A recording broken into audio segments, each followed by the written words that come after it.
Hello, what's up? Welcome sa panibagong video. So sa video na to, pag-usapan natin itong Honor X7D kung maganda ba siyang i-purchase ngayong 2025. So tara, check natin.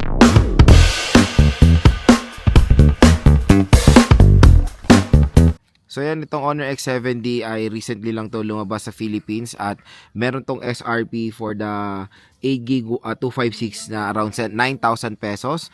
Tapos yung 8GB 512 niya around 10,000 pesos. So as you can see when it comes dito sa Honor X7D, napakalaki ng internal storage na mo-offer niya for its price. Kasi usually, hindi tayo ganun nakakakita ng 512GB of internal storage sa ganitong presyo na below 10,000 pesos.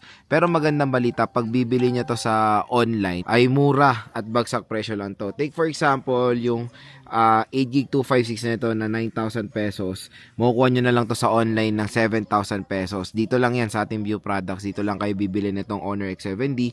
At yung 512 niya, baka pwede nyo makuha to ng 8,000 sa online.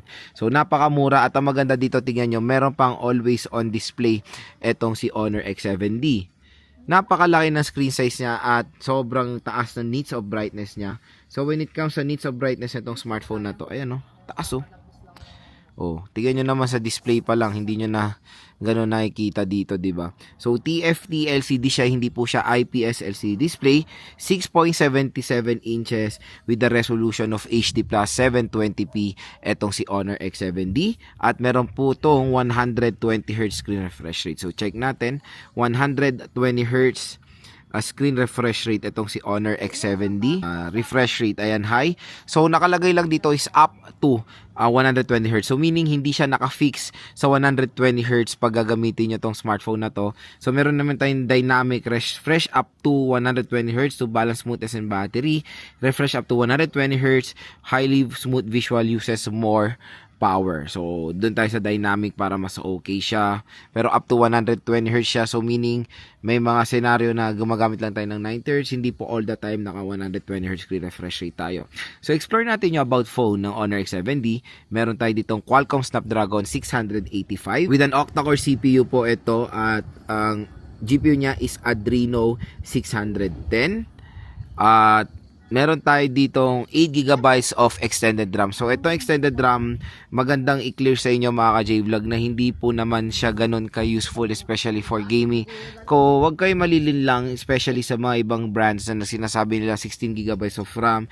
Pero in reality, 8GB of RAM lang talaga. Always look dun sa physical RAM itself, not the extended RAM. So, again, 8GB lang siya. Buti nga dito si Honor, hindi niya talaga finiflex. Nasa box niya, even sa box niya, hindi niya finiflex sa 16GB siya. Dahil in reality, 8GB lang siya.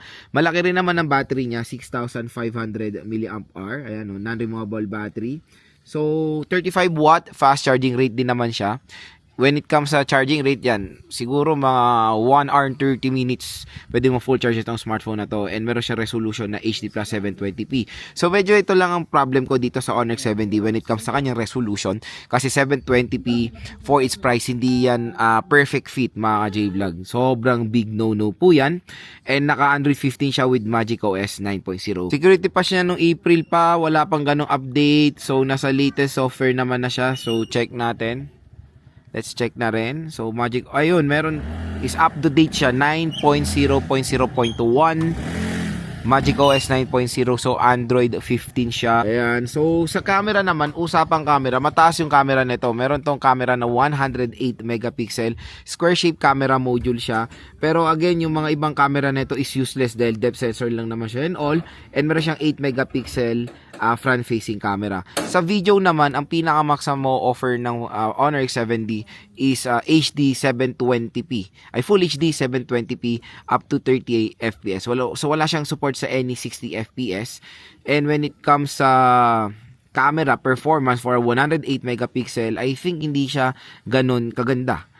Parang na-provide din niya ng 50 megapixel. Kaya yun nga, tulad ng sinasabi ko sa mga ibang video ko, when it comes sa megapixel, hindi tayo parati nagbe-base sa taas sa megapixel. Ayan, no? Para lang siyang 50 megapixel. Although malinaw siya, maganda rin naman yung color reproduction niya. Pero pag sinabi kasing 108 megapixel, mas maganda pa performance yan. Pero dito, all goods naman siya mga J-Vlog. No worries for its price. And sa front-facing camera, ayan, 8 megapixel, napakalinaw din naman. The sad part lang dito sa Honor X7D is wala siyang support sa any 60 FPS. Solid yung battery nito, in fairness, 6,500 mAh battery capacity. When it comes to design, as you can see dito sa Honor X7D, very minimalist lang naman ang design nitong smartphone na to, pero napaka-elegant ng color niya. So meron siyang desert titanium, napaganda, very elegant tignan itong si Honor X7D. And ito, meron siyang special button dito, tinatawag nila tong AI button. Ayan.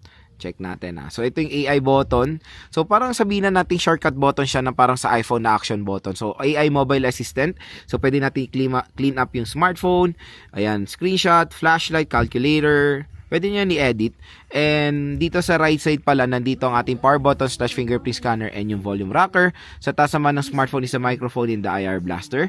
Sa left side is yung AI button nga. Sa baba naman is the SIM tray, microphone Type-C port. At ang maganda rin sa Honor X7D, dual stereo speaker siya at up to 400% ang volume na pwedeng ma-offer ng smartphone na to. Ayan, no? Up to 400%, dual stereo speakers pa. Kaya napaka-solid or napakalakas din nitong si Honor X7D. So yan mga ka-J-Vlog, for me to be honest, for its price na SRP, hindi perfect fit yung specification ng smartphone na to. Kaya again, kung gusto nyo to makuha ng mas maganda, dito kayo bibili sa ating View products. And syempre ang minamarket ni Honor dito is all around, all water protection po itong smartphone na to. All angle water protection. Meron tong IP65 water and dust resistant at ito yung main kalaban ng Vivo Y21D. Yung Vivo Y21D, yun yung legit na pwedeng masubmerge sa water dahil meron yung IP68 at 69. Ito po kasi meron ako nakikita mga marketing or I think mga content creators na nilulublob sa tubig to nang hindi naman babad ginaganyan nila sa tubig na hindi po recommended yan kahit sabi mong all angle kasi ang IP65 is for splash proof lang po yan mga ka-J-Vlog or splash resistant lang yan.